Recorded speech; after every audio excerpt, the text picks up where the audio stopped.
Bienvenidos, bienvenidas a Hablamos a otro nivel, el ciclo de tertulias sobre educación secundaria impulsado por Edelvives. Tenemos un tema, creo, muy interesante encima de la mesa hoy: ética, inteligencia artificial y ciencia en secundaria, que realmente no es un tema, son muchos en uno solo, es un reto importante. Sobre inteligencia artificial habla todo el mundo ahora mismo, sobre inteligencia artificial en el mundo de la educación habla también mucha gente ahora mismo, y se habla de todo esto como si fuera una cosa muy sencilla, con soluciones simples y como muy absolutas. Ahora veré lo que opináis vosotros. Yo creo que nada es tan simple como parece. Como algunos de los que estáis aquí sabéis, con la inteligencia artificial se lleva trabajando ya muchos años. Es verdad que es ahora cuando ha empezado, los últimos años, con la IA generativa, cuando ha empezado a permear nuestra sociedad, y con nuestra sociedad a nuestro mundo educativo, nuestros estudiantes, nuestros docentes, las familias que los acompañan. Hoy realmente no queremos hablar tanto de inteligencia artificial en su aspecto más tecnológico, sino quizás como vector presente en nuestras escuelas a la hora de conseguir que el trabajo de los docentes sea más eficaz y más incluso global para ellos y para los estudiantes, que nuestros estudiantes aprendan más y mejor, sea eso lo que signifique. Cuando uno busca, sobre todo lo que tiene que ver con inteligencia artificial en educación, se encuentra con muchos retos, como decía, no solo con uno, ¿no? A golpe te encuentras con temas de privacidad, de normas y límites, de pensamiento crítico, de impulso y creatividad, de equidad y de un acceso justo para todos, de ética y responsabilidad. Creo que aquí nos centraremos mucho, seguro, en hablar de pertinencia, en hablar de propósito, en hablar de adecuación en el uso de la inteligencia artificial en el mundo educativo. Pero bueno, no me quiero adelantar, tenemos una mesa de lujo, me siento súper bien acompañada, así que os voy a presentar antes de ponernos a hablar, por el orden en el que me acompañáis. Carlos Magro, él es especialista en innovación y cambio educativo, autor del libro Inteligencia Artificial y Educación, una relación con costuras, que nos adelanta ya alguna de sus perspectivas.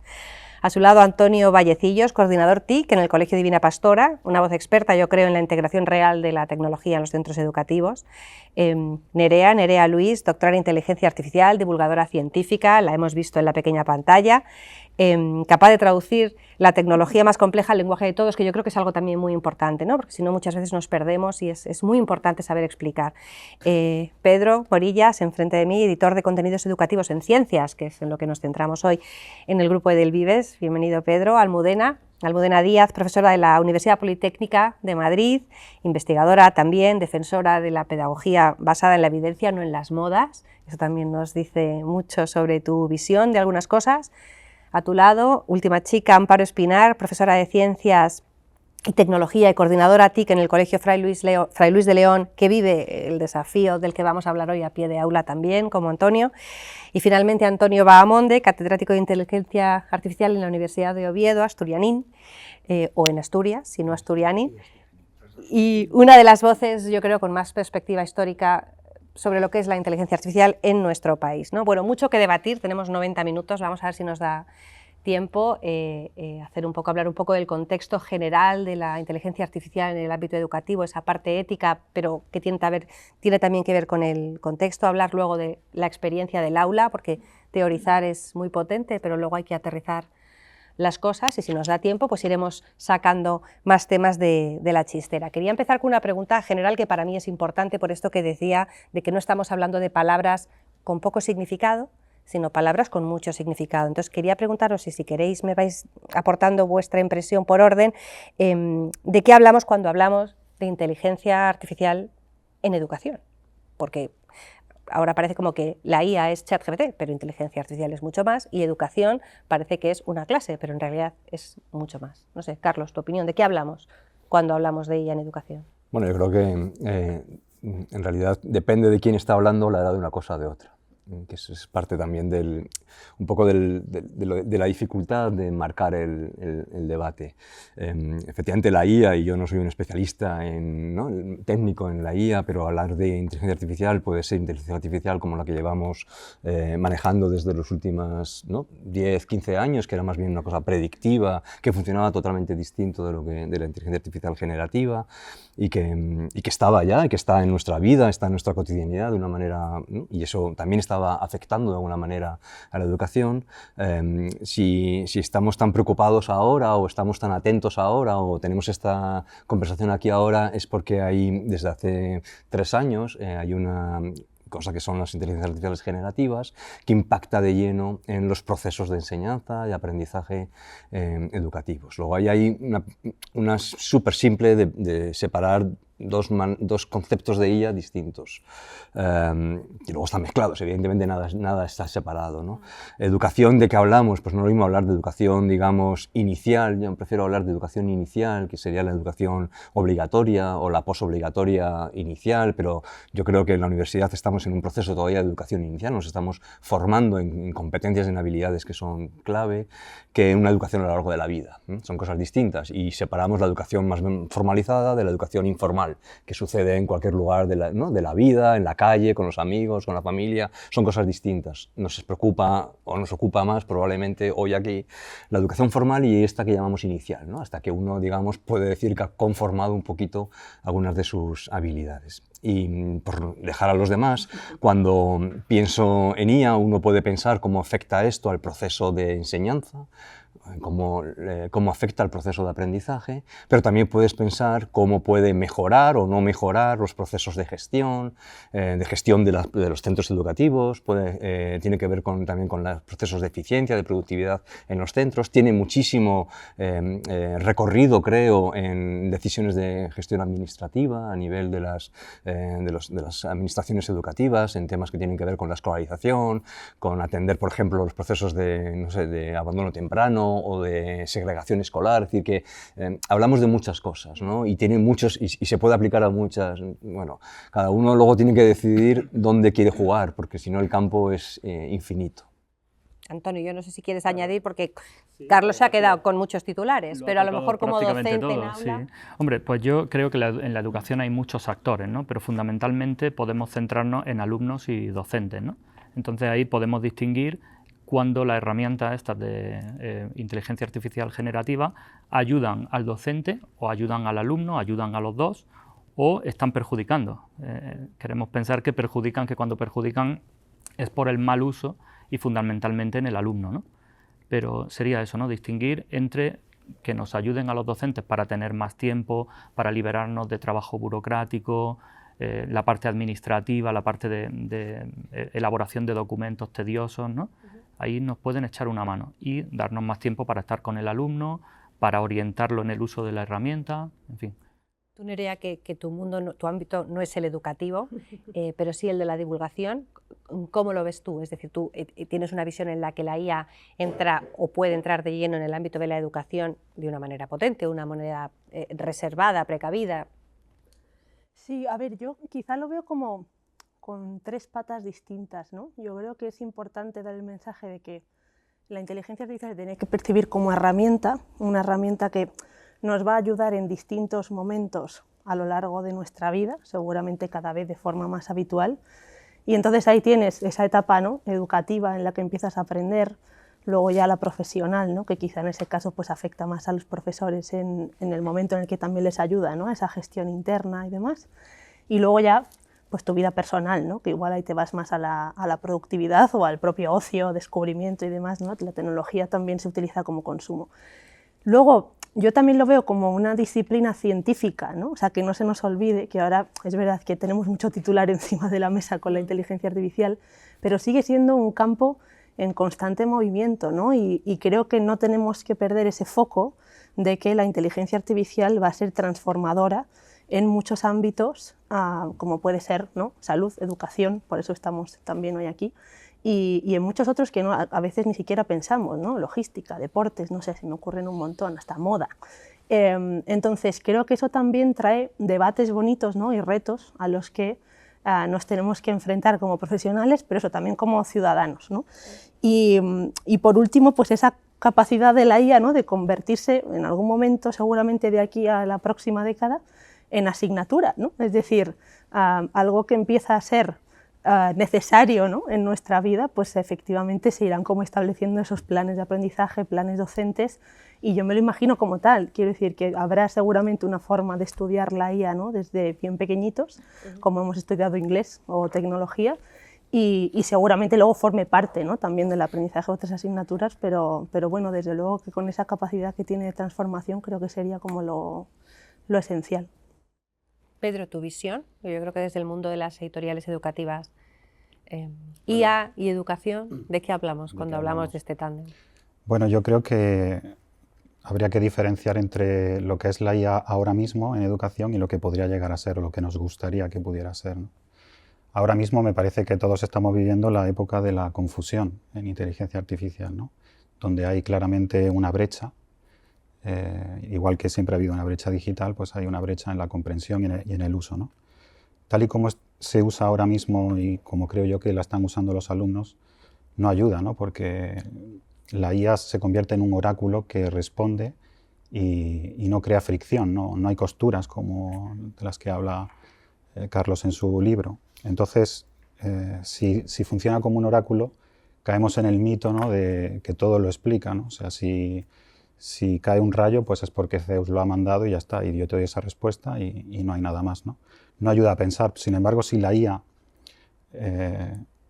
fuera como pudiera llegar a ser, ¿no?, que es lo que intentamos también desde las editoriales, pues entonces tendría que aproximarse más a un método socrático, ¿no?, a la mayéutica, a ayudar al alumno a llegar a la comprensión, al aprendizaje, al pensamiento propio y crítico, a través de preguntas que lo van guiando y no que le dan la respuesta, ¿no? Hay mucho que hacer. Vale, estamos ya poniendo algunas de las cosas en línea. Almudena, tu aportación. La IA en la educación quizá viene un poco antes de hablar de herramientas y viene en el momento en el que tenemos que decidir si la queremos meter en el aula y con qué fin, ¿no? Porque creo que hay muchas cosas que podemos enseñar que utilizarlas con IA o enseñarlas con IA y utilizarlas sin IA o enseñarlas sin IA no produce ningún cambio. Entonces, ¿para qué, no? ¿Para qué la estamos introduciendo? O sea, ¿cuál sería el fin? Y creo que esa es la decisión que tenemos que tomar siempre antes de plantearnos herramientas o el siguiente paso. Estoy totalmente de acuerdo con esto, porque de alguna manera muchas veces parece que solo sabemos llegar a debates sobre tecnología en las aulas y en las aulas sí o no, y yo creo que es importante, es necesario, es fundamental que hablemos del sí o no, pero sobre todo del cuándo, cuánto, a quién, por qué, para qué, como dices tú, el propósito, ¿no? Amparo.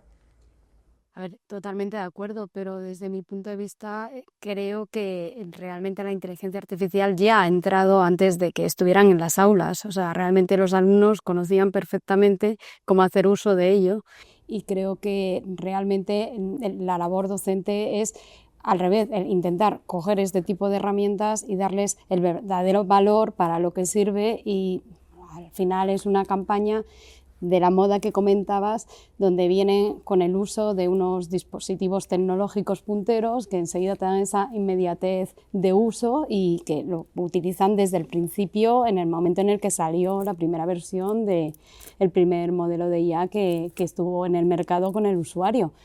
Los jóvenes van siempre por delante. Entonces, desde mi punto de vista a nivel de docente, yo creo que es una herramienta muy importante el decirle, oye, esto no puede ir para atrás, tenemos que controlar, tenemos que ver y darle ese valor real de aprendizaje y para qué sirve y que ellos tengan esa capacidad crítica para saber cómo emplearlo, fundamentalmente.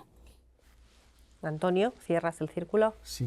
¿Tú cómo lo ves? A ver, yo llevo muchos años con inteligencia artificial y efectivamente desde hace 3 años para acá, con la irrupción del ChatGPT, parece que hubo un boom, y yo creo que es el boom de la inteligencia artificial desde el punto de vista popular, ¿no?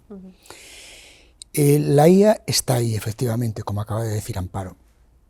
Entonces, tratar de no tenerla en cuenta, yo creo que es un error, porque está ahí. ¿Qué significa? Pues significa que lo que nosotros vamos a enseñar en la educación hoy en día es formar a personas que van a ser adultos en 10-15 años. En 10-15 años habrá una inteligencia artificial mucho más potente que la actual, no sabemos exactamente cómo, pero va a tener diríamos, los elementos que tiene ya la actual, pero potenciados. Entonces quizás nosotros no deberíamos enseñar a hacer cosas que esa inteligencia artificial, esas herramientas van a hacer. Eso no significa que tengamos que prescindir de todo lo que hacen los computadores por nosotros, pero sí poner el énfasis en lo que no hacen. ¿Qué es lo que no hacen? Bueno, pues tenemos que hacer un ejercicio de identificar qué es lo que no va a hacer la inteligencia artificial. Pero hay algunas pistas. La humanidad lleva muchos años tratando de automatizar el pensamiento, muchos, y hay determinados elementos que no consiguió. Daniel Innerarity, por ejemplo, en un libro reciente, distingue entre la inteligencia artificial y la humana. Y dice que hay elementos diferenciales. Yo creo que hay que poner el énfasis ahí. ¿Cuáles son los diferenciales?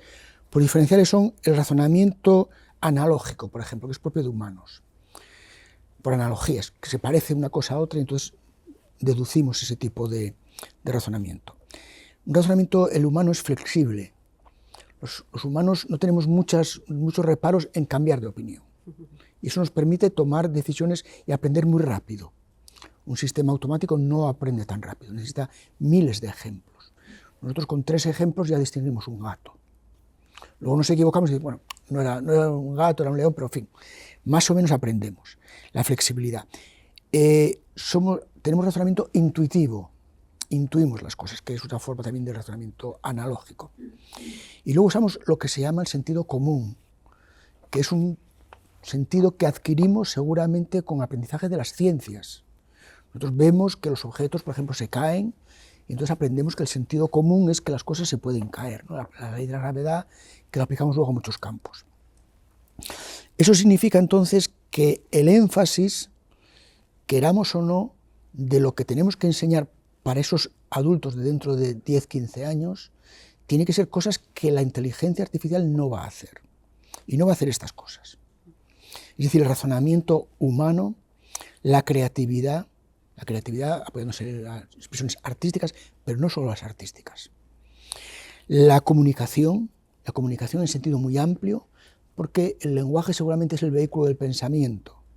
Y entonces es el vehículo que nos permite, bueno, pues, pensar determinados procesos, ¿no?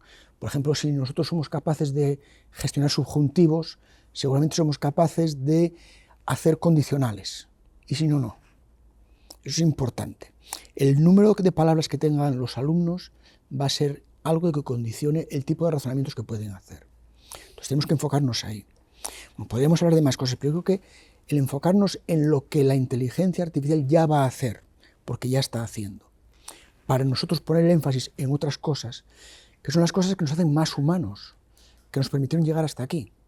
El razonamiento, con las peculiaridades humanas, la comunicación, la creatividad, yo creo que esos son elementos fundamentales, ¿no? Quizá entonces mi punto de partida, y corregidme si me equivoco después de escucharos a todos, no es tanto seguimos nuestra conversación con un hay que utilizar o no hay que utilizar inteligencia artificial en la escuela, o hay que enseñar sobre inteligencia artificial a los alumnos, que también puede ser formar parte de ese debate, sino quizás poner lo primero como elemento en la mesa, ¿qué les enseñamos a nuestros chicos y chicas? O sea, ¿qué es importante que nos centremos en enseñar a nuestros estudiantes como punto de partida en esta conversación sobre inteligencia artificial en educación? Entonces, por ejemplo, cuéntame. Voy a romper que no es, que me corriges. No, está perfecto. Es un tema, es una clasificación que ya conocemos desde la alfabetización mediática, que tiene décadas. Tenemos una manera de ver esto que es bastante clarificadora desde mi punto de vista, y que con las tecnologías digitales de los últimos 20 años también la hemos puesto sobre la mesa, y que con la IA también hay que volver a ponerla.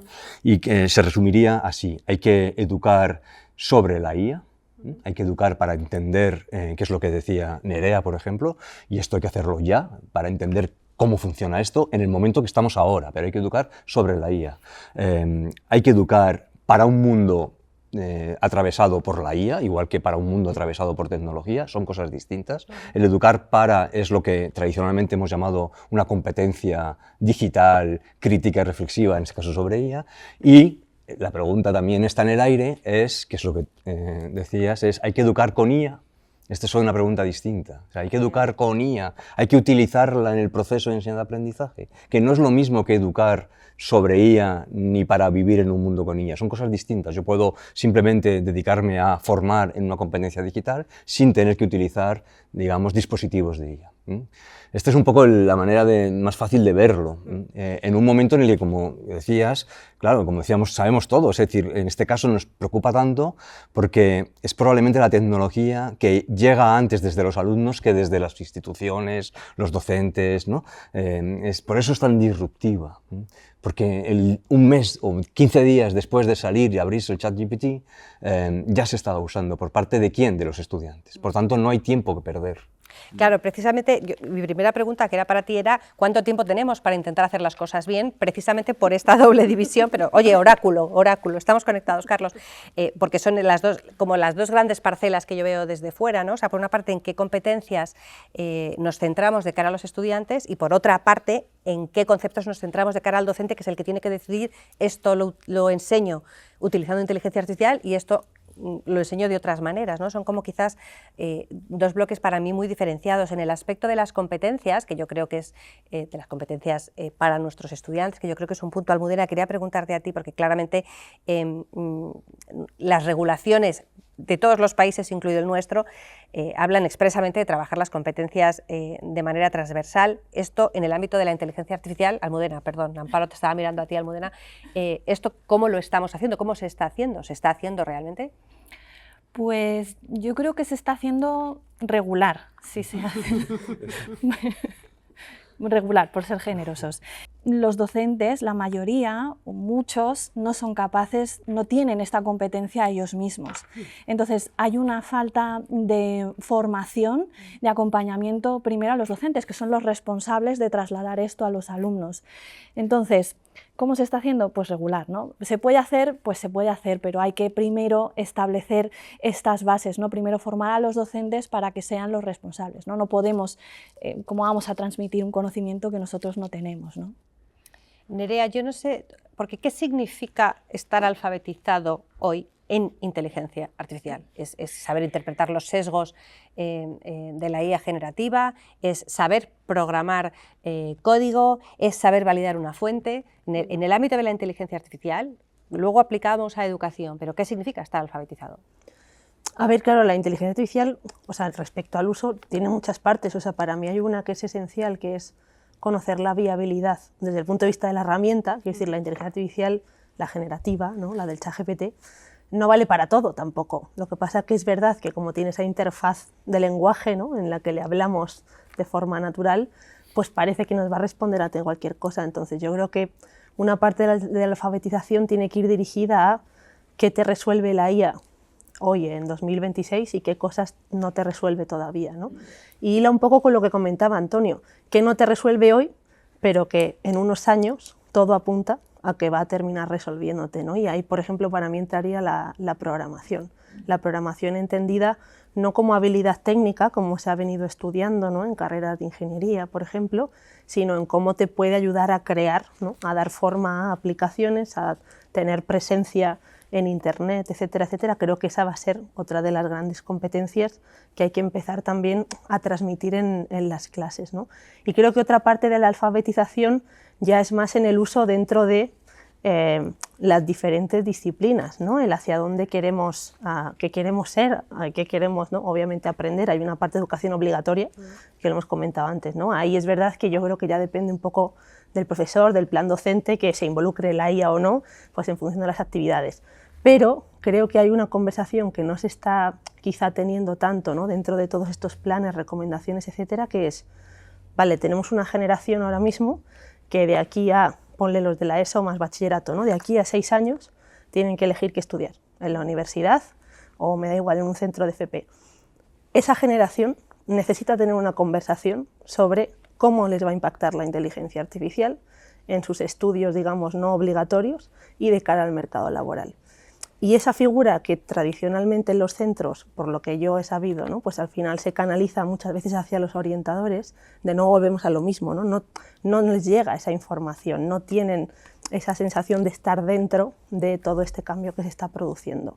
Entonces me parece que es algo que se tiene que llevar a los centros sí o sí, no sé si a través de otro tipo de colaboración externa, no lo sé, pero desde luego hace falta mucha divulgación y mucho acercamiento, porque sí que creo que es un tema que, o sea, que va a cambiar, quiero decir, no va a cambiar de hoy para mañana, pero que sí que la próxima década, ¿no? Pues vamos a ver cómo determinadas profesiones, no todas a la vez, pero van a cambiar la forma de, digamos, de hacerse, ¿no? De hacerse ciertos trabajos. Hay un punto aquí, hablando de profesiones, lo voy a bajar a una parte de los temas que nos ocupan hoy, que es lo que tiene que ver con ciencias en educación secundaria. Yo quería hacerte 2 preguntas en una o 2 preguntas a secas, Antonio. La primera de ellas es, siguiendo con la alfabetización, es este concepto de alfabetización algorítmica, en la que claramente la IA es el ejemplo claro con el que entrar a un estudiante para explicarle de qué manera el algoritmo nos impacta en todos los aspectos de nuestra vida o en casi todos hoy en día ya. Entonces quería que profundizaras un poco en eso, tú cómo lo ves. Y la otra parte, ya llevándolo a las asignaturas de ciencias, siempre pienso que de alguna manera la ciencia nos habla de certezas, ¿no? La ciencia trabaja y parte de certeza y evidencia, ¿no? De probar, de preguntar, de contrastar, de evidenciar. Sin embargo, la inteligencia artificial tiene mucho que ver con probabilidades, ¿no? Entonces me gustaría saber tú cómo ves la conciliación de todo esto en un aula, teniendo en cuenta que estamos hablando de ciencias. No sé por cuál de las 2 preguntas quieres empezar. Bueno, empiezo por la primera. A ver, yo no soy un convencido de que haya que enseñar expresamente inteligencia artificial. La inteligencia artificial es una especie de pirámide que corresponde exactamente a la parte de arriba, ¿no? a la guinda del pastel. Es una guinda que tiene debajo, un pastel que tiene debajo muchas cosas que son matemáticas, por ejemplo, que tiene pues lengua, que tiene comunicación, que tiene muchas cosas. Yo creo que hay que enseñar lo básico, lo esencial. Como decía antes, lo que nos hace humanos. Y por ejemplo, una cosa es la comunicación, que me parece básico. La comunicación son los idiomas el español, el inglés, pero también un idioma que es el idioma de las matemáticas, porque es el idioma de la ciencia en realidad. Y otro idioma es el idioma con el que nos comunicamos con los ordenadores, que son los lenguajes de programación. Creo que hay que enseñar comunicación en esos sentidos.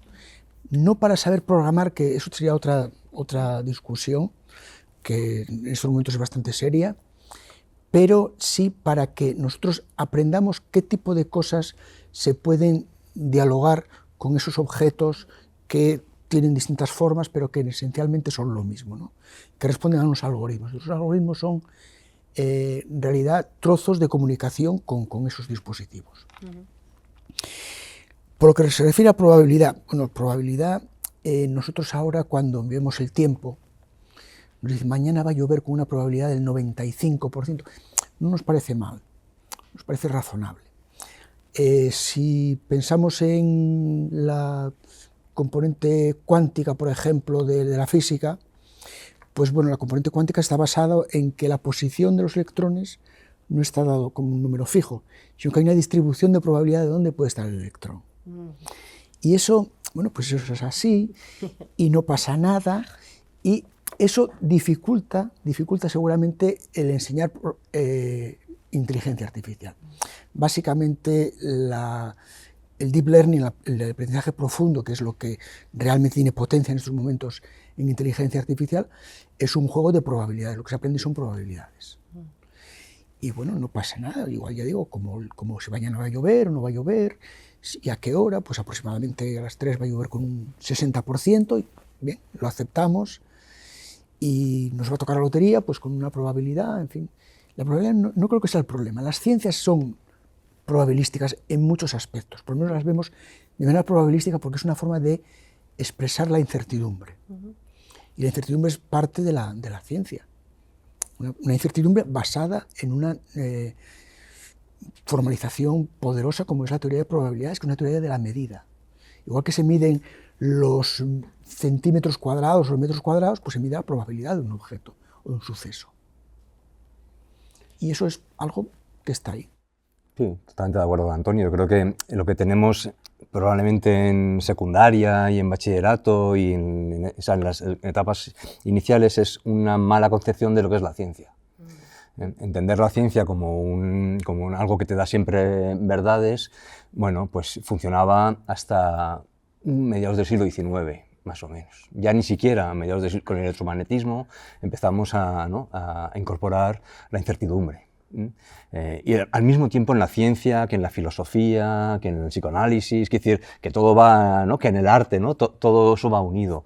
Cuando a principios del siglo XX y uno de los padres de la IA, que es von Neumann, que es un gran físico cuántico, ¿no? Es un gran físico cuántico como todo, Niels Bohr, Heisenberg, cualquiera, cuando la revolución de la cuántica, la ciencia deja de ser digamos, una disciplina de certezas, y es el mundo en el que vivimos. Sistemas complejos en los que no podemos predecir las cosas, en los que... Entonces, yo creo que ahí, efectivamente, como Antonio, no está el problema a lo mejor está, y esto es interesante en un contexto en el que estamos pensando en secundaria y ciencia, en cómo trasladamos esto sin generar mucha tensión, claro, porque, claro, si a unos niños de 12, 13 años, 14, les dices que no hay certezas, que la física no te predice exactamente el movimiento del tiro, parabólico, pues entonces, conceptualmente es muy complejo de llevar, ¿no? Pero ¿cómo podemos introducir un poquito más de filosofía de la ciencia, de historia de la ciencia, y de estos conceptos que roza lo científico, la cuántica con lo filosófico, y que nos viene a decir que el mundo que vivimos es un mundo, en el que la incertidumbre y lo complejo y lo no predecible está rodeándonos? Entonces también es interesante en cómo enseñamos las ciencias en la secundaria. Quizá aquí también desde fuera, porque soy de letras puras, o sea, haceos una idea, poniendo en valor o tratando de contagiar a nuestros estudiantes el valor en la medida que esto en secundaria es posible, porque secundaria no es precisamente la maravilla en muchas... La maravilla no quiere ser injusta, pero bueno, es una época de retos en muchos sentidos, ¿no? Pero quizás tratando de contagiar mucho el valor de la pregunta, y no tanto de la respuesta, para salir de la certeza y volver a poner el foco en la curiosidad de alguna manera, que es algo que yo creo que tiene mucho que ver con el origen de las ciencias, ¿no? No sé, Pedro, te pregunto a ti expresamente, que tienes tu formación científica de origen y que aportas ahora desde el mundo editorial, quizás también se puede aprovechar no la IA para conseguir el objetivo, sino el hecho de que la IA ha llegado y está transformando o siendo muy disruptiva en determinadas maneras. Se puede aprovechar el momento para, de alguna manera curricular o pedagógica, revolucionar también esa curiosidad y poner el valor en la pregunta. Todos sabemos que ahora, si la IA te da la respuesta, aunque ahora hablaremos de cuánto se aprende con esto, pero si la IA te da la respuesta, el valor está en ese famoso prompt, en hacer la pregunta adecuada. ¿Cuál puede ser ese valor? Sí. ¿Cómo lo ves tú en ciencias? Yo creo que esto se lo escuché decir a José Ignacio Latorre, que ha escrito un libro que se llama Ética para máquinas, muy interesante. Y él dice que cambiar la respuesta es evolución, cambiar la pregunta es revolución, ¿no?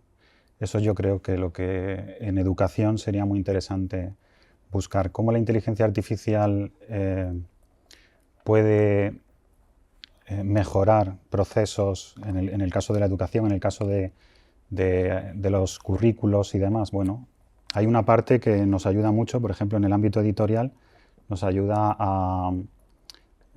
en este país pues tenemos 17 comunidades autónomas, hay que hacer un libro para cada comunidad autónoma, entonces la inteligencia artificial sí que nos ayuda a ese trabajo que era muy tedioso, de vamos a ver si el criterio de La Rioja coincide con el de Valencia y tal, para ver qué libro encaja con esa comunidad. En eso es muy interesante, ¿no?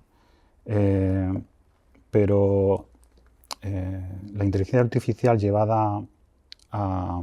O sea, no puede competir con un libro, no podemos compararla con ello, porque el libro tiene que ser un ancla, entiendo yo, un ancla epistemológica, pero la inteligencia artificial te da una respuesta cerrada. Entonces lo que hay que buscar es la pregunta, o sea, hay que ayudar, hay que guiar, o sea, los libros tienen que estar impregnados, la ética tiene que ser un valor transversal en ellos, porque por muchas leyes que se hagan, si no hay ética detrás, no se cumplen, ¿no? Esto lo dice también Adela Cortina, echa la ley, echa la trampa, ¿no? Pues obviamente tiene que haber unos principios éticos que hagan que el alumno diga, no, yo es que me voy a hacer cargo y responsable de mi aprendizaje. Eso es muy difícil, pero eso es lo que habría que intentar. Bueno, entonces, estimular la pregunta. Bueno, me estoy quedando con muchas, estoy aprendiendo mucho, luego trataré de hacer un resumen. Quiero pasar ahora a un tema, porque claramente hace unos años hablar de inteligencia artificial era hablar del futuro. Ahora, en 2026, es el ahora, el presente, también el futuro, pero especialmente el presente. Tenemos cantidad de informes y todo tipo de estrategias que nos hablan de inteligencia artificial y educación, tanto en resultados como en monitorización. Se me ocurre uno de los últimos que he podido leer estos últimos días, el de la OCDE, y tenemos ya evidencias de que efectivamente, pues si la inteligencia artificial le ofrece al estudiante una respuesta masticada, el aprendizaje no es igual de eficaz que si el alumno hace su propio recorrido para aprender eso que estamos queriendo que aprenda. Carlos, yo sí quería una reflexión tuya sobre cómo diseñar pedagogía en tiempos de IA que luche contra esta pereza cognitiva, sabiendo que usemos o no usemos IA en el proceso de enseñanza, es probable que fuera del aula el estudiante sí que recurra a la IA, especialmente en estos años de secundaria, en los que no son los años de mayor responsabilidad. Un adolescente, si puede encontrar la manera, la mayor parte de ellos, de acortar el proceso, lo acorta. ¿Cómo luchamos contra este tema? ¿O cómo lo miramos? Fíjate. O sea, bueno, yo lo miro con preocupación y también con ocupación, ¿no? También tratando de no quedarse paralizado por el miedo, porque da un poco de miedito la cosa. Y porque no son los adolescentes, también nosotros. Nosotros o sea, vivimos en un mundo hiperproductivo.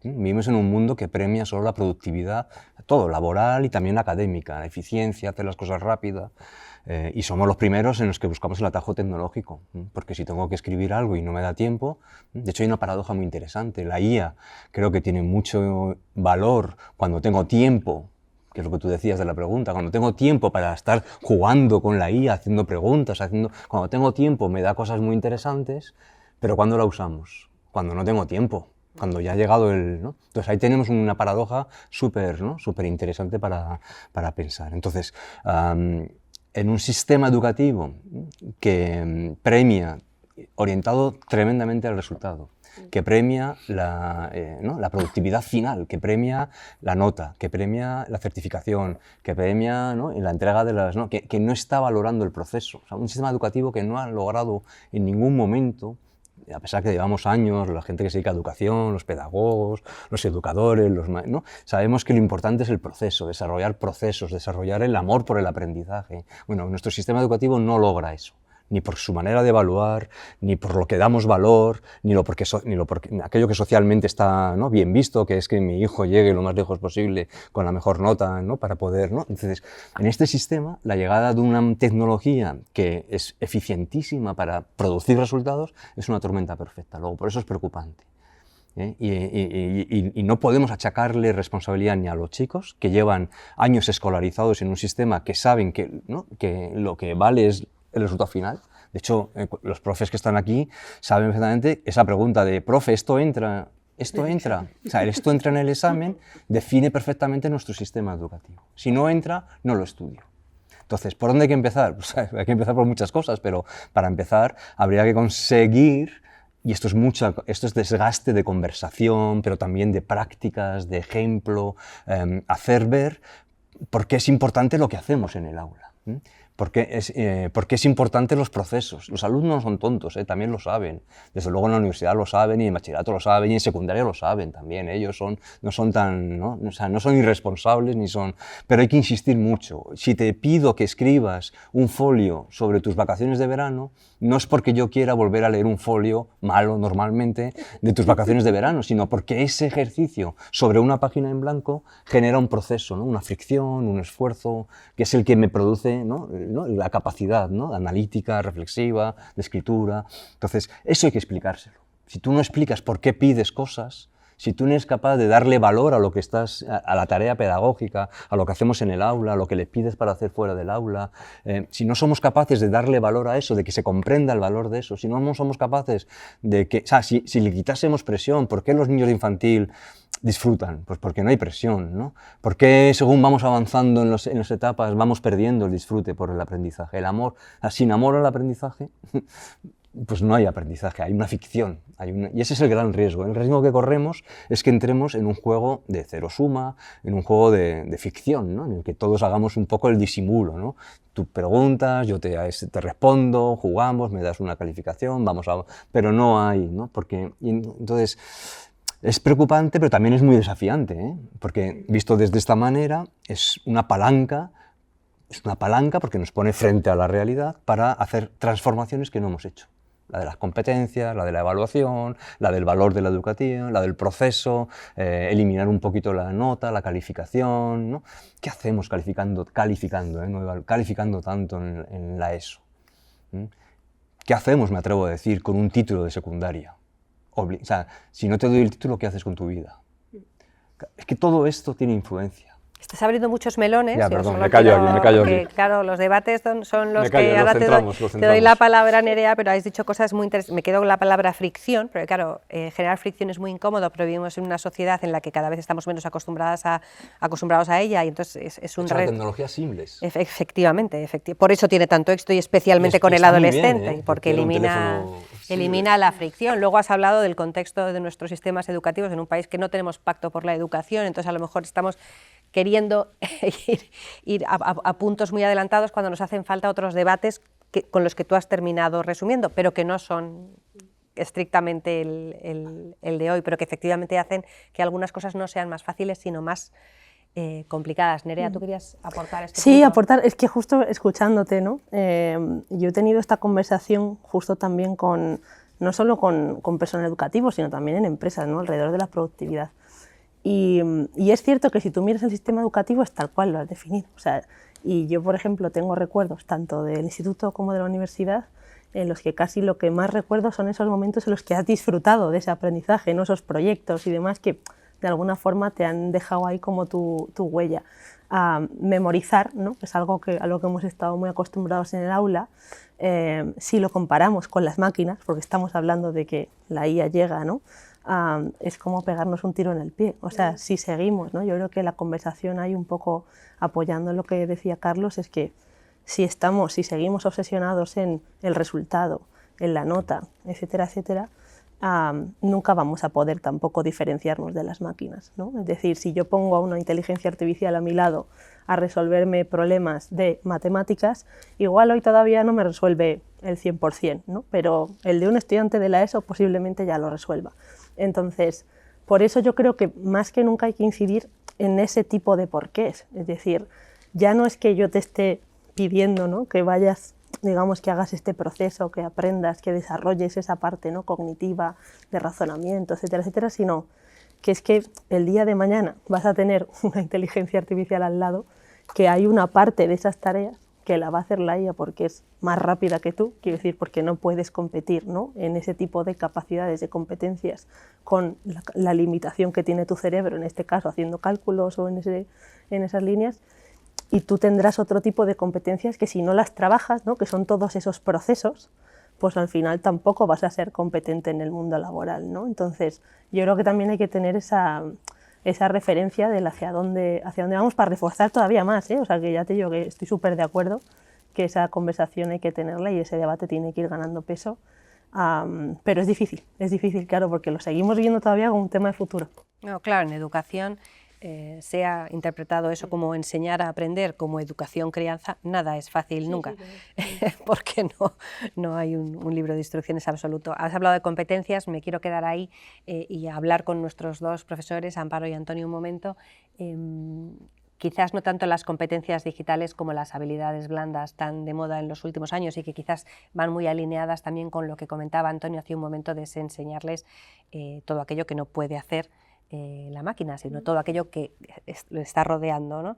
Vosotros todo esto, este mundo de ¿cuáles son las habilidades blandas que, vista vuestra experiencia en el aula, pese a que sois responsables del mundo más tecnológico digitalizado en cuanto a asignaturas, cuáles son las que pondríais más en valor, a tenor de lo que estamos comentando aquí, Antonio? Bueno, se han planteado muchos temas súper interesantes y efectivamente por aterrizar un poco en la educación secundaria, yo creo que la inteligencia artificial ya está en la educación secundaria desde antes de que nos diéramos cuenta los profesores. Entonces no es un debate si la utilizamos o no la utilizamos. Los alumnos ya la están utilizando. Entonces, lo siguiente era, ¿hay que enseñar inteligencia artificial? Yo creo que no como una asignatura, no estoy de acuerdo en que tenga que haber una asignatura. Se tiene que utilizar de manera transversal y cada profesor en su ámbito y de manera muy diferente tiene que saber utilizarla. Y en cuanto a habilidades blandas, creo que los alumnos nos tienen que ver a nosotros utilizar la inteligencia artificial, tienen que aprender de nuestro ejemplo, tenemos que incorporar el error, o sea, la pregunta, el prompt, la mejora de ese prompt, tienen que vernos como, además que ese es un valor de la ciencia, como se ha visto también en el debate sobre filosofía de la ciencia, ¿no? El error es una parte fundamental de la ciencia y decir, oye, esto no sé hacerlo, no sé la respuesta ahora mismo, vamos a buscar por aquí, ver qué respuesta nos da la inteligencia artificial. Eso ha pasado en el aula, ya ha pasado, ¿no? Profesor preguntando algo y no aceptando la respuesta que te da la inteligencia artificial, que los alumnos lo vean, que vean que no tienes que aceptar lo primero que te dice. Pensamiento crítico, esto es fundamental, ¿no? Creo que estamos ahí y es lo que tenemos que hacer nosotros. Amparo, ¿tú cómo lo ves? ¿También pensamiento crítico? Estoy muy de acuerdo con lo que dice Antonio, pero realmente yo doy por hecho ya que ciertas respuestas de los alumnos van a ser fáciles, inmediatas. Hablábamos del tema de la incertidumbre cuando ellos piensan que lo que diga la inteligencia artificial es realmente verídico y que ni siquiera contrastan en si pueda estar teniendo una respuesta programada por probabilidad que sea errónea, es que ni siquiera entran en este fondo. Entonces, yo en función de los niveles, porque también secundaria es una edad muy amplia, pero sobre todo en niveles mayores, incluso con bachillerato, yo ya les estoy preguntando sobre cuál vas a aportar como valor añadido, porque realmente si yo lo que voy a estar es corrigiendo trabajos de la inteligencia artificial, perdemos tiempo ambas partes.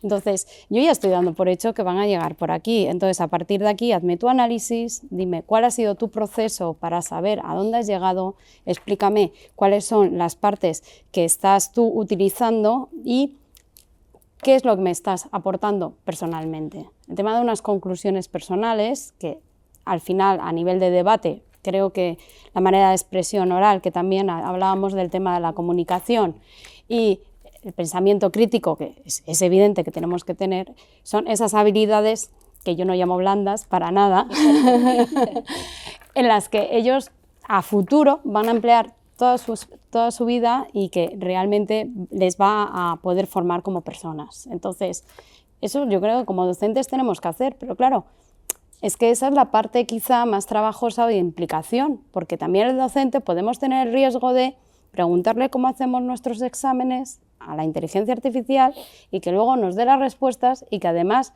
las vaya a corregir.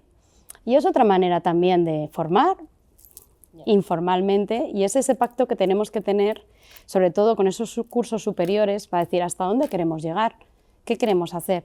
Yo en mis asignaturas es que podemos avanzar muchísimo, podemos avanzar muy poquito. Entonces, ese es un pacto también de responsabilidad que yo también hago con ellos. Y también en edades muy, muy tempranas. Creo que la parte pedagógica ahora mismo es intentar explicar por qué se hace cada cosa y adaptarlo a cada edad y que tengan esa curiosidad y que se empiecen a preguntar ellos qué es lo que quieren hacer de una manera paralela con los profesores, porque tenemos que acompañarles. O sea, ya está la máquina para hacer los trabajos. Esto es mi opinión. De cara al alumno, es lo que comentaba Carlos, de poner en valor el proceso, de hacerlo atractivo, de ser más explícitos de alguna manera con el valor de ese proceso. De cara al docente, a mí desde luego desde fuera me parece una revolución compleja, porque yo lo que veo desde fuera con todos mis años de trabajo es que no necesariamente la figura del docente es tan valorada como lo fue antaño. Entonces muchas veces eso dificulta muchos aspectos de esto que estás comentando. Pedro, sí quería comentarte y también, Carlos, saber tu opinión, yéndome de estas competencias o habilidades del alumno a los docentes.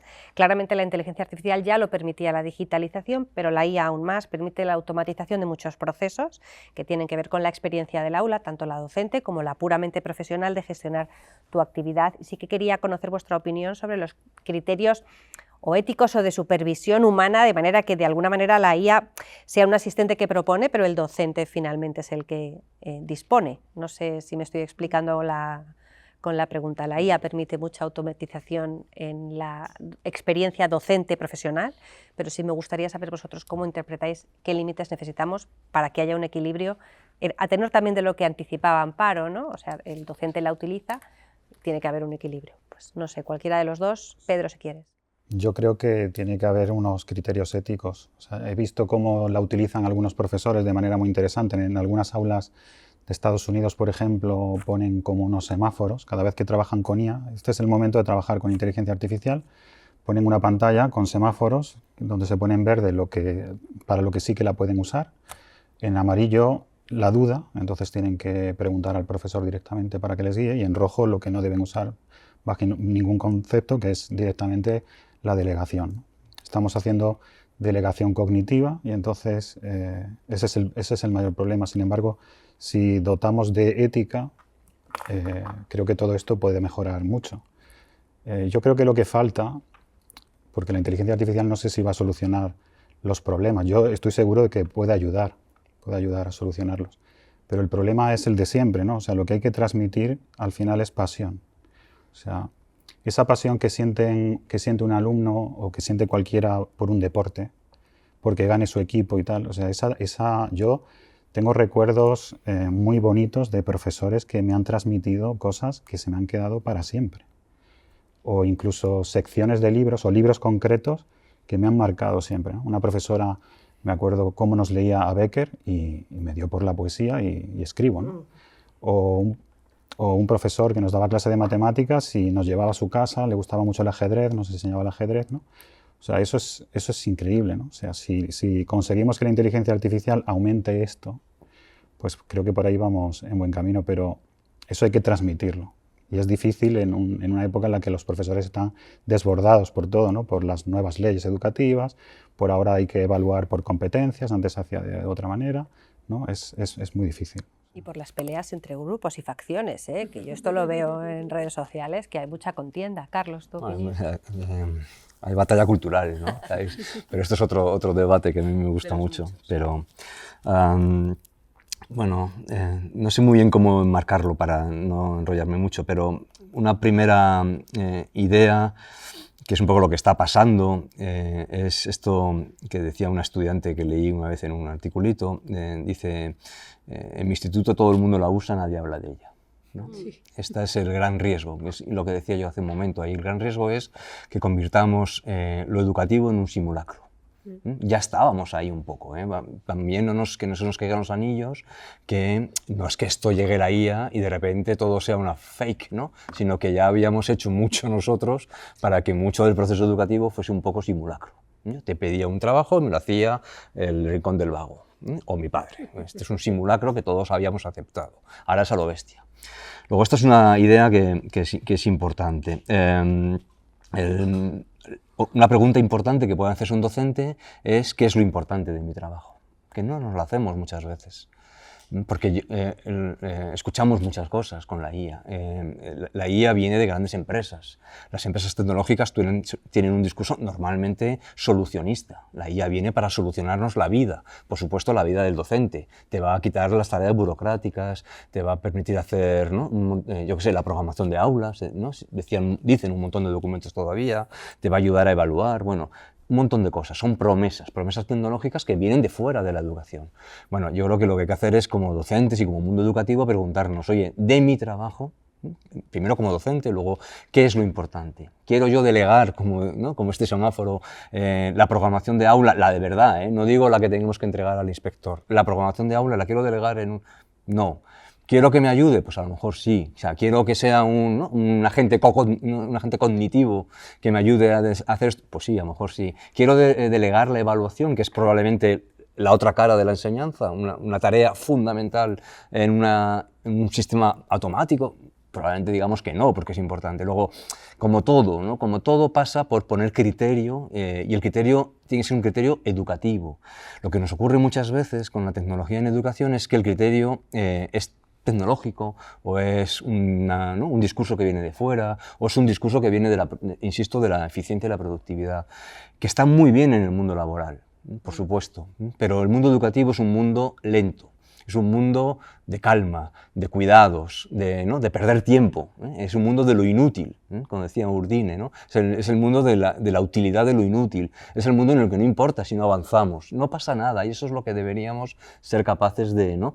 Primero de asumir, de trasladar a nuestros estudiantes, de trasladar a las familias, que tampoco lo van a comprar a la primera, de trasladar a la sociedad en general. Luego, bueno, hay muchas cosas ahí ¿no? interesantes de nuevo, pero yo creo que es primero preguntarnos qué es lo importante.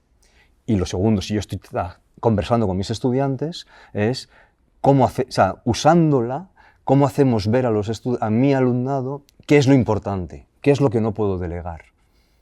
Que no puedo delegar las tareas que tienen que ver con el pensamiento. Porque entonces estoy, como decía Nerea, me he quedado sin nada, es todo lo que tengo. Es todo lo que tengo. Luego hay temas muy interesantes. Lo del semáforo está muy bien, se parece un poco a la ley europea, ¿no? A la ley de... Yo he pensado en la ley europea, esto no, seguro que no, esto vamos a discutirlo y esto te dejo que lo hagas. Bueno, no está mal, es una buena manera de introducirlo desde muy pequeños, en primaria, y que estás ya trabajándolo. Esta conversación cada día que no se tiene en un colegio ya, de primaria, es un día peligroso.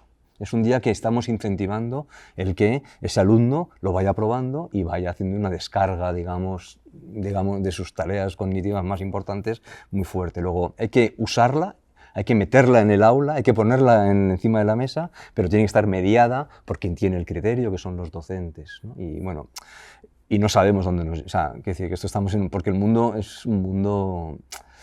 Pues eso, que exige, ¿no? Resultados, que exige rapidez. Los profes, ¿qué les falta a los profes, fundamentalmente? Tiempo. Tiempo. ¿Qué tienen de sobra? Presión, ¿no? O sea, que es que ves que todo conspira para que las cosas no sean complicadas de abordar. Bueno, pues nos quedamos... dinos, Almudena. Perdona. No. Estoy de acuerdo que lo que no puede faltar nunca es la implicación humana por ninguna de las dos partes, ¿no? Y eso tiene que estar presente, y de la misma manera que nosotros no les pedimos a los alumnos que no hagan que la IA no haga su trabajo cognitivo, que lo hagan ellos, pues lo mismo como docentes, ¿no? Es decir, has hablado de automatizaciones, ¿no? ¿Con qué criterio las usamos? Pues un poco con esto, ¿no? Teniendo en cuenta de que si yo también delego, me estoy poniendo en un nivel que no tengo legitimidad frente a mis alumnos, ¿no? Les estoy pidiendo una cosa y no lo estoy haciendo yo. Y en el caso de que, vale, vamos a automatizar, vamos a usar herramientas de IA desde el punto de vista docente, yo siempre tengo en mente 3 criterios básicos fundamentales. El primero es la verificabilidad, que es que todo lo que produzca una herramienta automática tengo que poder decirlo yo con mis palabras, ¿no? Si no lo digo yo así, no me vale. Algo no he hecho bien o tengo que hacerlo a mano, no me vale.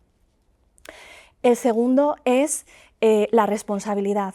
Siempre que hay un comentario, un feedback o unas notas o una clasificación automática, yo voy a ser la responsable como docente de esta decisión, ¿no? que haya tomado, y asumirla.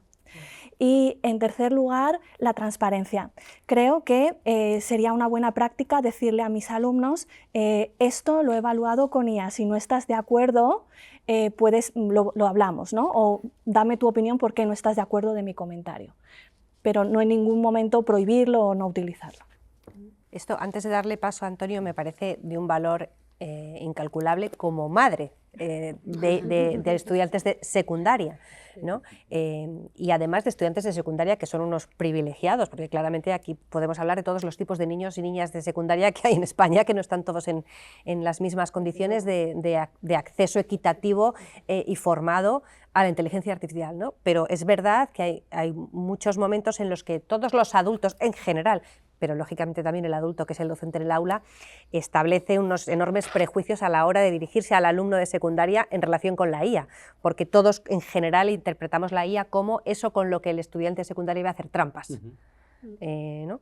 Entonces ahí el estudiante, pues perdemos un puente de comunicación, que entiendo que tampoco es el tema de hoy, pero bueno, que efectivamente muchas veces cortando los puentes de comunicación, pues contribuimos a que efectivamente esa comunicación se pierda. Antonio, ¿querías aportar? Sí, a ver, yo quería introducir una nueva visión. Entiendo que fundamentalmente estáis hablando de la inteligencia artificial como un sistema al que le preguntas y te hace un trabajo, te da una respuesta, ¿no? Bueno, existen otras posibilidades, por ejemplo, los asistentes.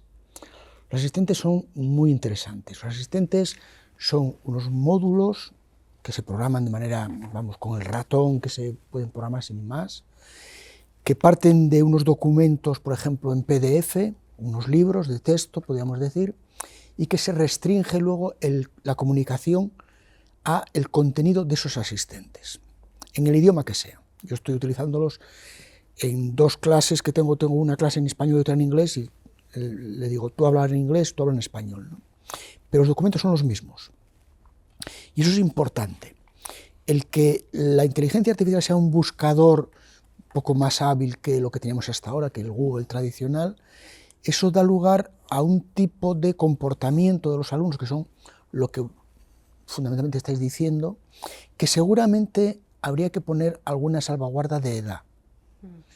No todas las edades son las adecuadas para manejar ese tipo de herramientas.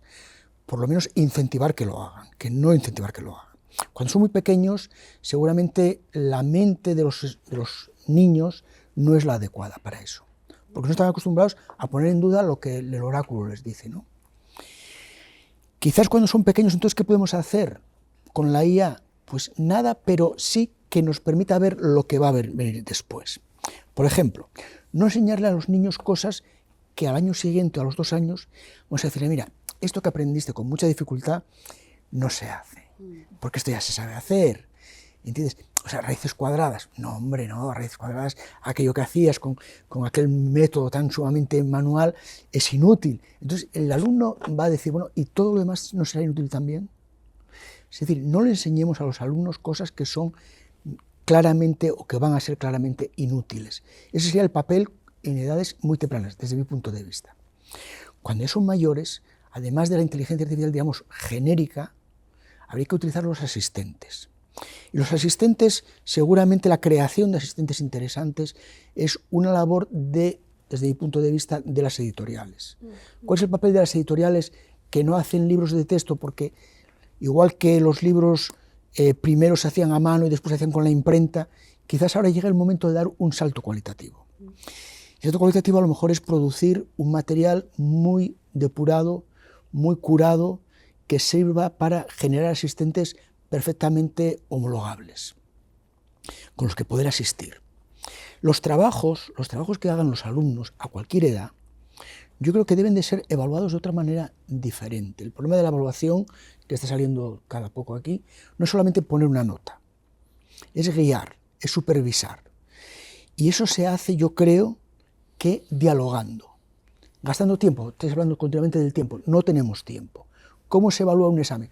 Dialogando con el alumno, porque no tiene sentido que nos cuente aquello, que ya nos lo puede contar en muchos casos un asistente o una inteligencia artificial genérica, dialogando. ¿Por qué sí? ¿Por qué no? ¿Esto por qué es así? En clase deberíamos de razonar. En matemáticas, por ejemplo, hacer un problema y equivocarnos. Mira, pero por aquí no llegamos. ¿Y por qué no está bien? Pues no está bien por esto y por esto. Vamos a dar otra vuelta. ¿Dónde nos podemos haber equivocado? Pues aquí, y seguir adelante. La equivocación, que también se lo digo varias veces, yo creo que es importante, el mostrar cómo se razona, cómo razonamos los humanos. Tenemos que tener tiempo. Los maestros tienen que ser gente que sean modelos de razonamiento. ¿Quiénes son modelos de razonamiento? Pues modelos, personas que razonan muy bien y que pueden ser un modelo para los alumnos, a los que admiren. Entonces los profesores deberíamos estar mejor pagados, punto número 1, y tener un prestigio social mayor, claro, esto es lo que... y tener más tiempo. Yo creo que eso es también importante, ¿no? Y a eso nos conduce el que hay herramientas como todas estas de inteligencia artificial. Pero por favor, pensad también en los asistentes, ¿vale? Son muy interesantes. Yo creo que para las editoriales es un camino razonable, porque si no, pues va a venir por ahí la... Pero cuando hablas de asistente, ¿te refieres a...? Notebook, por ejemplo. Notebook LM, por ejemplo. Sí, en estos momentos sí. No quería citarlo para no citar a una marca comercial, pero sí, en estos momentos sí. Yo estoy utilizándolo y va muy bien, muy bien, muy bien. Yo con los de Y te acota, primero te acota. bachillerato es igual, estamos utilizando porque es verdad que hay herramientas muy buenas, el papel y el rol que decimos va a ser tu becario y te está ayudando pues a hacer esos cuestionarios, hacer ese mind map, hacer esos esquemas con ese contenido que previamente nosotros hemos aportado. Entonces, ellos también saben utilizar, lo mismo que nosotros antes en la universidad nos íbamos a las bibliotecas, pues este tipo de herramientas de una manera, yo creo que en este caso Y las fuentes son multiformas, o sea, puedes meterle un vídeo, puedes meterle muchas cosas y textos, ¿no? Eso es importante. Ya casi se me ha olvidado, porque voy muy rápido, pero siendo interesante, no sé si el problema está en que con esto nos aseguramos que la fuente está, ¿no?, curada, ¿no?, es buena, es de fiar y no están, ¿no?, una cosa, ¿no?, y eso está bien, eso me parece que es importante, pero en realidad cuando hacen un mapa mental, ¿qué nos interesa? ¿El mapa mental o que hagan el mapa mental? Cuando les pedimos que hagan un resumen de un texto, ¿qué nos interesa? Habrá cosas distintas, ¿eh? ¿El resumen o que hagan el resumen? O sea, que lean y sean capaces de hacer un resumen. Entonces veis que está bien, pero depende de lo que queramos como docentes en un momento dado, con una edad dada, en una disciplina dada. A mí lo que me interesa no es que me lo haga un asistente, al revés. Yo quiero ser el becario de la IA, porque a mí lo que me interesa es que hagan el proceso, ¿no? El mapa mental, el resumen, la lectura, descargar la lectura. Yo qué sé, leerse 5 papers es un infierno, pero si no te lo lees, me voy a otro mundo, los TFMs o los TFGs, o un artículo, el marco teórico, el estado de la cuestión de un tema, pues es fundamental. Pero eso se hace, claro, yo puedo ayudarme, por supuesto, pero a mí no me interesa tener el marco mental por tenerlo, me interesa porque el marco mental me estructura el pensamiento para lo que viene después, la investigación, el TFM, el TFG, lo que sea. Entonces veis que todo lo importante es que entendamos nosotros qué queremos. Claro, pero es muy importante también ver de quién está viniendo y si al final el docente experto, entre comillas, en ese campo te está ofreciendo y te está descubriendo esas herramientas. Yo no digo que sea la manera de tener que utilizarlas siempre, pero saben que existen y saben que existe desde un punto pedagógico que hemos introducido nosotros en las aulas. Entonces, es ese paso previo que estamos haciendo por primera vez de una manera educativa y que encima los profesores estamos por delante. Y oye, ni tan mal ponernos un tantito de cosas que vamos descubriendo y que los alumnos todavía no conocen. Entonces dicen, oye, mira, pues para algo sirven los profesores. Sí, totalmente de acuerdo, porque el gran problema es la no mediación. Claro, o sea, no es tanto que se utilice la IA en general, generativa o del tipo que sea, o los asistentes por defecto y para todo, sino que determinadas herramientas de IA, especialmente las más potentes, cuando se empiecen a usar, sea de una manera mediada por el referente en la incorporación de conocimiento, que yo creo que es la... El estudio también.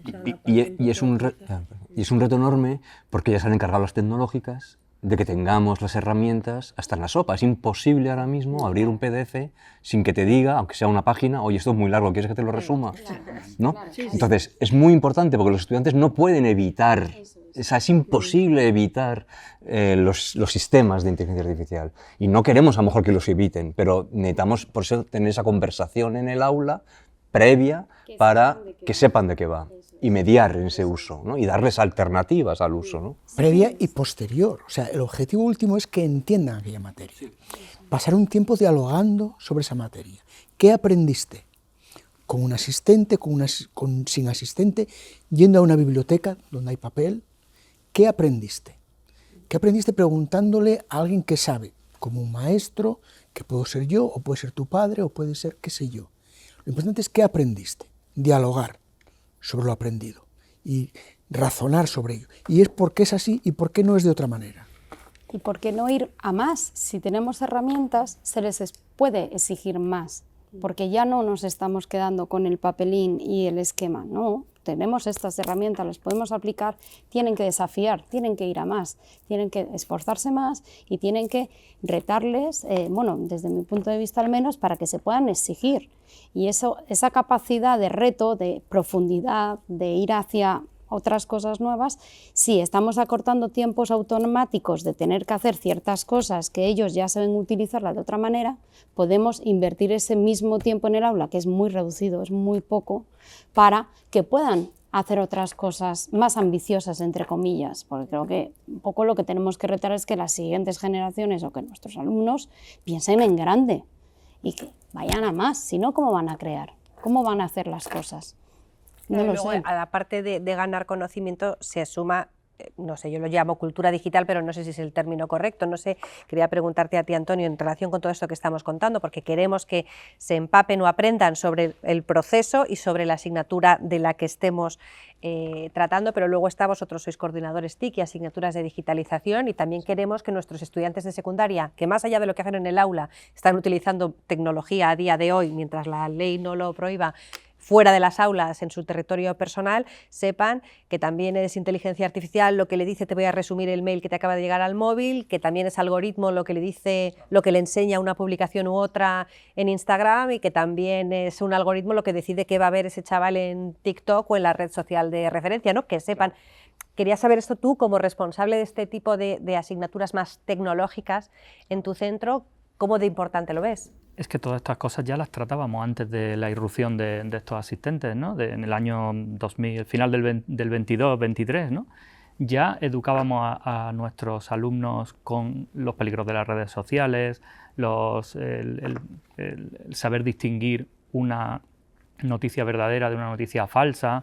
Todas estas cosas se venían haciendo ya, ¿no? Ahora, claro, pues esta herramienta la estamos utilizando, me imagino que unos más que otros, en el aula, como decía antes, enseñándoles con el ejemplo, o sea, que nos vean a nosotros manejarla. Lo que no puede ser es que sigamos haciendo las cosas como las veníamos haciendo, es decir, en el sentido de mandar tareas para casa en determinadas asignaturas y determinado tipo de tareas, no tiene ningún sentido, porque sabes que no las están haciendo ellos. O sea, esa es la primera noticia que nosotros tuvimos en los colegios de la inteligencia artificial. Antes de manejarla nosotros, empezamos a tener algunos deberes hechos de manera sospechosamente bien, sí, muy evidente, ¿no? Y nos dimos cuenta de eso, claro, pues no, ahora las tareas se tienen que hacer en el aula, o sea, no hay manera de hacer trampa, a menos que, o sea, nosotros tenemos que controlar en el aula lo que se hace con inteligencia artificial y lo que se hace sin inteligencia artificial, ¿no? Y, por supuesto, primero tiene que ser el trabajo a mano, el trabajo creativo, y después, en todo caso, es cuando entra la inteligencia artificial. Y ahí esos asistentes, que los podemos alimentar con textos, con PDFs, con imágenes, con vídeos, con audio, con todo, pero también los podemos alimentar, los alumnos pueden alimentarlo con su propio trabajo. Y entonces pedirle que de manera creativa se los critique la inteligencia artificial, compararlo, ¿no? En mi trabajo original, el trabajo corregido o criticado, cuál es mejor, que has aprendido algo ahí, ¿no? Ese sería, ¿no? Hay un punto, bueno, vamos a ir derivando hacia el final de nuestra tertulia por tiempo, pero quería, antes de luego pediros una reflexión, tocar un poco el tema de, porque estamos aquí hablando de las asignaturas de ciencias y en unas edades en las que al final de secundaria el estudiante empieza a elegir itinerario y, como anticipaba Nerea, empezar a decidir a qué se quiere dedicar. Cosa harto difícil, y más en medio de una revolución que ya no es solo tecnológica, es social, porque la digitalización de la sociedad en los últimos años ha cambiado muchas cosas, ¿no? Pero bueno, sí que lo que sí que sabemos es que la inteligencia artificial, no lo sé, permite plegar proteínas en minutos o recuperar cultivos de algodón en Angola, avances que antes llevaban años de investigación. Los tiempos se reducen, las conclusiones se acotan. Antonio, sí que quería preguntarte si, centrándonos en las asignaturas de ciencias y en el mundo científico, si la IA, efectivamente, la inteligencia artificial, está revolucionando o ha revolucionado esto, y esto, ¿en qué se va a traducir para nuestros estudiantes de secundaria? A ver, yo creo que la parte de ciencias puras, digamos, física, química, biología, geología, es es algo que añade como las demás, no hay nada especial. Sin embargo, en la parte técnica, por ejemplo, la informática, yo enseño informática en la universidad, está teniendo un cambio, la inteligencia artificial está propiciando un cambio muy importante. No se puede enseñar informática ahora como hace 10 años. Las empresas el año pasado gastaron 4.000 millones de dólares en herramientas para enseñar, para añadir habilidades de programación. Los programadores programan con una aplicación de inteligencia artificial. Todos los programadores, mis alumnos también. Yo les pregunto, ¿programa bien? Bueno, falla un poco, pero ¿tú lo sigues usando? Sí, lo siguen usando, porque funciona. 4.000 millones de dólares no es poco. Eso significa que la programación va a estar dirigida más hacia una habilidad acompañada de una herramienta automática, cada vez más. Un supervisor, pero muy potente. Eso significa que el boom que tuvo desde el punto de vista de las vocaciones, volviendo a la pregunta, la informática, por ejemplo, yo creo que debería reducirse. Debería reducirse ya. Y debería cambiarse cuál es el foco de la enseñanza. No se puede enseñar a programar, porque básicamente los graduados en los grados que tienen que ver con la informática, que son informática puramente o ciencia de datos, que yo enseño en esos dos grados, en una buena parte enseñan a programar. No puede ser. Hay que enseñar otras cosas, y seguramente no a tantas personas. Hay que quizás diversificar la vocación a otros campos. Y eso yo creo que es importante. Condiciona porque en el mundo laboral la inteligencia artificial está cambiando las reglas.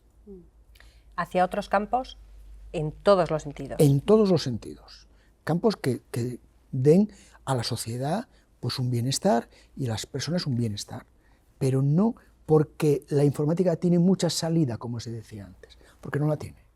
O sea que ya podemos ponerle más valor a la lingüística y ya podemos divulgar sobre los múltiples futuros, ¿no? Porque... Sí, a ver, yo añadiendo lo que comenta Antonio, que además es un tema que me interesa bastante porque efectivamente lo hemos vivido en primera persona en estos últimos 2 años, ¿no? Que ha sido verdaderamente el cambio con la programación.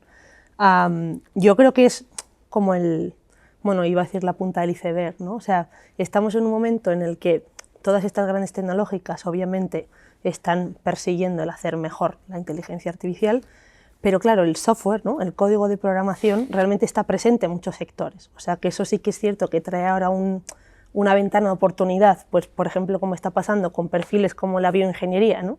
En el que si de repente si sabes de bio, pero además sabes de inteligencia artificial, tienes un perfil muy potente y eres un perfil además complementario, ¿no? Para trabajar en diferentes sitios alrededor de todas esas temáticas. Pero en el caso, por ejemplo, del perfil programador, y yo creo que eso se puede extrapolar, quizá a otras áreas también, claro, no te puedes quedar solo con eso. Es decir, si tu ventaja como profesional está en cómo programas código, ¿no? Estás perdiendo de nuevo la carrera contra la máquina, ¿no? Recuperando un poco esto de saber la respuesta, pues lo de tirar líneas de código que decimos los informáticos. ¿Cómo se traduce eso? En que lo que están persiguiendo las grandes tecnológicas es encontrar entornos verificables, que yo creo que es otra de las cosas que hay que poner encima de la mesa. Por entornos verificables me refiero a que ahora estamos trabajando todos con lenguaje, pero, por ejemplo, el lenguaje de programación es menos ambiguo que el lenguaje natural y además es más repetitivo. Si nos llevamos eso mismo al entorno de las ciencias, es verdad que no avanzará a la misma velocidad, pero de nuevo hay algunos entornos en los que tenemos componentes verificables. Tú puedes saber si un razonamiento matemático se ha hecho bien o se ha hecho mal. Tú puedes saber si un código de programación funciona o no funciona. Y entonces tienes un proceso que enseñar a la máquina para saber si se está haciendo bien o mal. En el momento en el que tú consigues automatizar esa evaluación, ¿no? Eso empieza ya, digamos, cada vez más a funcionar mejor, en este caso desde el punto de vista de la inteligencia artificial. Eso es lo que se ha conseguido con el código de programación ahora a corto. Lo siguiente, pues se habla, ¿no? El Excel, por ejemplo, cómo conseguir trabajar con Excel con inteligencia artificial. Si tenemos entornos de software y entornos, por ejemplo, como puede ser el manejo del Excel, hay un montón de profesiones que van a ver cómo cambian ciertas tareas que tienen mucha importancia en su día a día, ¿no? Entonces, yo creo que también hay que tener esa visión del hacia dónde va el campo de la inteligencia artificial, ya no solo en eso, en el descubrimiento científico, que eso va por otro lado, sino en ese impacto, digamos, que pueda conseguir a medio plazo, que va, vamos, 100% hacia esos entornos verificables, y eso es lo que hay que transmitir, ¿no? En esa, bueno, en lo que se pueda orientar, quiero decir, al alumno en cuanto a las competencias que tiene que trabajar. Se resumiría algo así como en que yo creo que entramos en un momento en el que, fíjate, el ser un perfil más generalista dentro de tu propio campo, es decir, que tengas más tolerancia al cambio, que sepas, ¿no?, de muchas cosas igual, pero sin ser experto en un par, de repente te pone en una posición mucho más favorecedora que el ser, ¿no?, como el supercoco ahí que se necesitará también, pero que será un perfil menos demandado seguramente. Bueno, pues con últimas intervenciones, Carlos, ¿tú querías decir algo? Bueno, solamente aquí añadir una pequeña cosita que va en esta línea, para volver a llevarlo a la secundaria, ¿no? Porque hay que separar mucho la formación, aunque yo he dicho que era inicial, no es tan inicial. Hemos vivido una explosión de grados, por ejemplo, ¿no? De grados enormes, con muchísimos nombres, bastante cortos, cada vez más cortos. Yo al principio lo criticaba mucho, ahora me parece bien, es más, me parecen largos ya. O sea, deberían ser de 3 y luego ya quien quiera más, ¿no? Pero fijaros, la paradoja que se está dando es la siguiente. En el fondo, lo que más valor tiene son los conocimientos más fundamentales. Es decir, programa probablemente mejor un físico o un matemático que un informático. Perdóname, pero lo que quiero decir... Yo soy matemático. No te ofendas. Soy matemático. Yo soy físico, por eso te lo digo. Pero lo que quiero decir es que tanto en la secundaria como en, que es lo que tú estabas diciendo, como probablemente en las carreras, al menos en las carreras iniciales, luego ya la especialización, lo que necesitamos son ¿no?, conocimientos fundamentales, básicos, potentes y profundos, ya sean de filosofía, de biología, de historia, de matemáticas, de física, ¿no? Es decir, necesitamos, porque luego ya habrá tiempo, y por eso a lo mejor necesitamos 3 años nada más de carrera, porque luego ya habrá tiempo para que con másteres, con otro tipo de formaciones, uno se vaya especializando, porque las máquinas van a hacer, porque lo que necesitamos es tener visión. Tenéis visión amplia, tenéis visión general, tenéis visión global, y esto te lo dan conocimientos sólidos. Y esto es muy importante en secundaria. Y un problema de la secundaria, por ejemplo, en ámbitos de ciencias como las matemáticas y la primaria, es que hemos enseñado las matemáticas algorítmicamente. Por eso la IA ahora hace todo, porque hemos enseñado a los niños a hacer raíces cuadradas con un algoritmo, a hacer divisiones con un algoritmo, a hacer, ¿no?, Ruffini y no sé qué. Estas tonterías, perdón, es que no digo que no haya que hacerlo, pero no hemos enseñado a pensar y a razonar matemáticamente. Entonces ¿no?, llega una cosa que lo hace perfecto y no tenemos las bases de pensamiento matemático que necesitamos para que luego poder profundizar en otros ámbitos. Vale, entonces, conclusiones. La primera, visto lo que decís todos, la labor del docente, la figura del docente sigue siendo extra fundamental. Pues quiero las conclusiones de Antonio y de Amparo de lo que estamos hablando aquí, y breve tiene que ser porque sois muchos y no podemos estar otra hora. Un mensaje con el que queráis que quienes nos están viendo o escuchando se queden, no sé si poniendo el valor o planteando necesidades de docentes o lo que queráis. Antonio. Por supuesto, esa conclusión ya está, ¿no? Es la inteligencia artificial como algo técnico. Está ahí, pero el valor de lo humano, ¿no? El valor de la educación tiene que ser lo humano, ¿no? Para eso el profesor es insustituible, ¿no? Para orientar, para aconsejar, para ese debate que decíamos antes de las profesiones, ¿no? Te vas a especializar en algo que quizás dentro de unos años va a cambiar radicalmente o va a desaparecer. Eso ya lo estamos teniendo en los centros, ¿no? Cada vez hacemos más, gastamos más tiempo en orientación académico-profesional, ¿no? Entonces, bueno, pues es eso, es el profesor desde la humanidad acompañando y guiando a través de toda esta incertidumbre que se ha generado con esta nueva tecnología. Gracias, Antonio.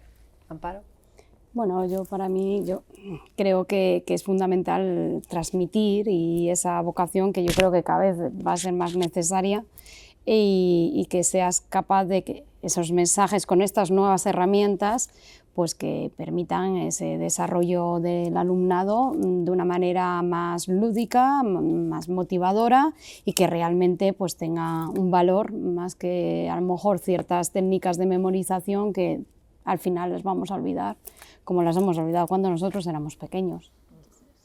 Pedro, Bueno, no sé si quieres dar una visión desde tu mundo de editorial educativo. Sí, una visión también general, ¿no? Yo creo que, citando a Norbert Wiener, el futuro y también el futuro de la educación será cada vez una lucha cada vez más exigente contra los límites de nuestra inteligencia. Entonces, la educación, la conclusión a la que yo llego, ¿no?, después de estar en esta mesa, es que la educación no tiene que ver con la productividad, no tiene que ver con la eficiencia, o sea, tiene que ver, como cito de nuevo a Adela Cortina, con la dignidad, con formar personas capaces de actuar responsablemente, ¿no? Ella apela a los principios de la bioética, es decir, no dañar, sí beneficiar, promover la autonomía y hacer justicia, ¿no? Pues yo creo que como educadores, también desde las editoriales, desde nuestros libros, pues tenemos que no competir con la IA, pero sí crear un espacio de sentido desde el cual la inteligencia artificial pueda usarse bien. Gracias, Pedro. Nerea. Sí, en la misma línea. Yo creo que primero el docente es más importante que nunca, pero tiene que ser ese docente que cultive la mente, ¿no?, que es un poco lo que veníamos hablando, en contra de un sistema que le va a obligar a ser más productivo también, ¿no?, que sería otra gran conclusión.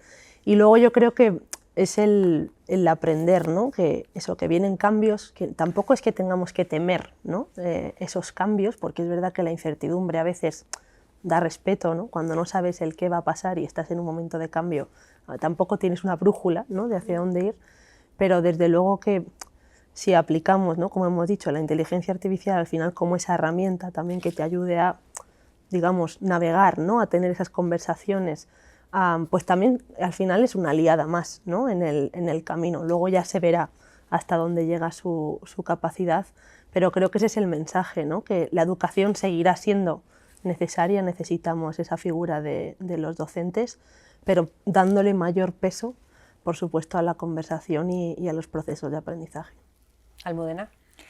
Bueno, como conclusión, yo diría que sí habría que alfabetizar en IA a todo el mundo, empezando por los profesores y después para llevarlo a los niños, ¿no?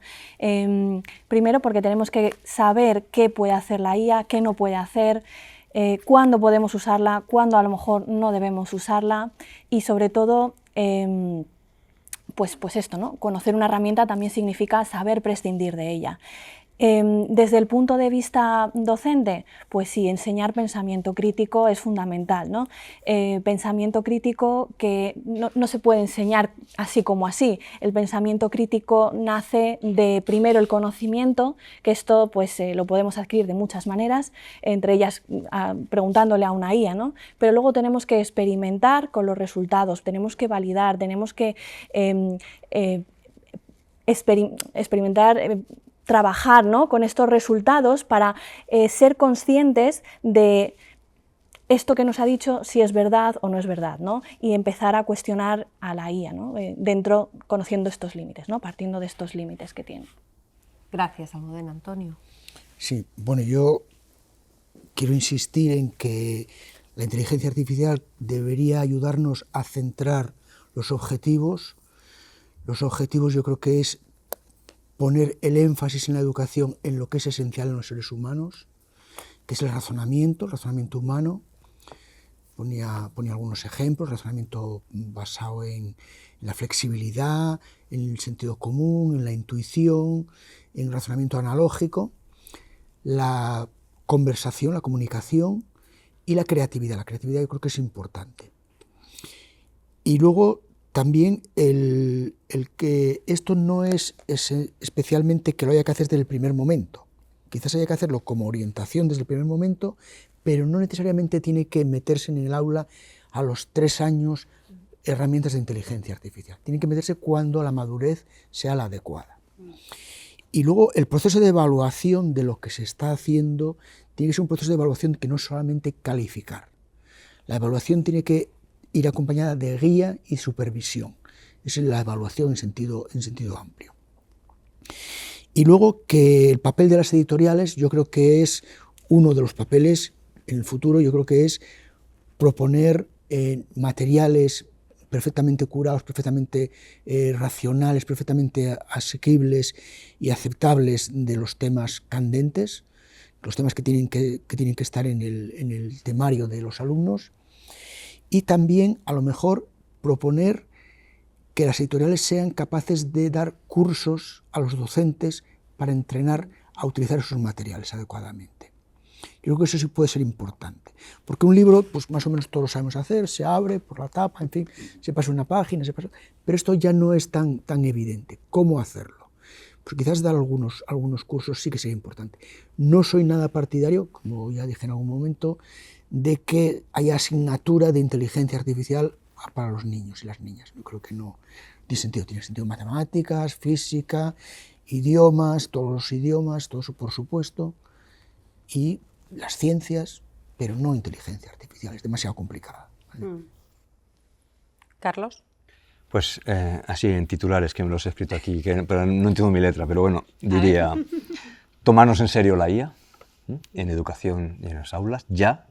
Estamos llegando tarde. Pensar educativamente la IA, si estamos hablando de educación, pensar educativamente la IA, darnos tiempo y quitarnos presión, que también es importante, abrir conversaciones ya en el aula con nuestros estudiantes y con nuestros compañeros en los centros educativos, no dejar de pensar nunca qué es lo importante de lo que hacemos, de nuestra profesión, y no dejar de hacer que nuestros alumnos entiendan qué es lo importante de lo que están haciendo, no perder de vista que en el fondo educamos para enseñar a pensar, a comprender el mundo, luego enseñar a pensar, no perder de vista que tenemos que ser críticos y no comprar el relato más solucionista que nos quieren vender también, o sea, que nosotros estamos aquí un poco como, no para parar, sino pero para ser críticos y no comprar el relato que viene. No lo hemos hablado para nada, pero creo que habría que demandar tecnologías más soberanas, tecnologías más abiertas, ¿no? Y no solamente las de las grandes tecnológicas, y no lo hemos hablado para nada, pero no podemos olvidar, y en el aula hay que hablarlo también, que esto también tiene lo hemos dicho un momentito, una variable de equidad, una variable de justicia social, y que cada vez que hacemos un meme con una inteligencia artificial tenemos que pensar en quién está, ¿no?, curando en África por $1 o qué guerra se está activando porque hace falta es decir, que el tema ecosocial es importante y no es irrelevante para esta discusión. Sería eso. Fenomenal. Bueno, pues muchas gracias a todos. Ha llegado el momento de cerrar esta conversación sobre ética, inteligencia artificial y ciencia en secundaria. Dentro del ciclo de tertulia sobre educación secundaria hablamos a otro nivel de Edelvives. Yo, si tuviera que quedarme con algunas ideas, ya me he quitado el trabajo, Carlos. A mí me ha llamado poderosamente la atención el mensaje de no enseñar aquello que la IA ya hace, sino aquello que es intrínsecamente humano. Creo que esto es claramente fundamental. Desde la parte del docente, creo súper importante esa parte de ser referente explícito para el alumno, hablando de todas estas cosas, esto de todo Susanía, pero nadie habla de ella. Bueno, pues hablar con ellos, ser referentes, usarla como ejemplo, bien o mal, porque eso también se aprende. Y en definitiva, centrarnos en esa parte de aprendizaje. Yo esta mesa no la he preparado con inteligencia artificial y por eso creo recordar, porque también estoy mayor, que no me he presentado al principio. Soy María Zavala, periodista especializada en sociedad y tecnología, autora del libro Ser padres en la era digital. Trabajo con familias que muchas veces no entienden todo esto, cómo de importante es, y desde la familia o les da igual lo que hagan los chavales con IA en las aulas, o quieren que lo hagan todo porque es el futuro y muchas veces meten mucha presión.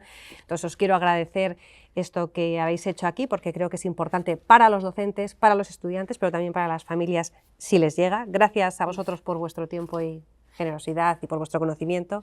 Gracias a Edelvives por estos espacios, por crear este espacio que yo creo que es importante de conversación serena y fluida sobre temas que son tan importantes, y gracias a quienes nos estén escuchando. Ojalá esta conversación sirva para que se repliquen más conversaciones pues en los claustros, en las clases, en los centros educativos, con los cuñados, con los amigos, y se hable más en profundidad sobre este tema tan importante. Gracias a todos. Nos vemos unos otros, los que sean, en el próximo Hablamos a otro nivel con Edelvives. Gracias. Gracias.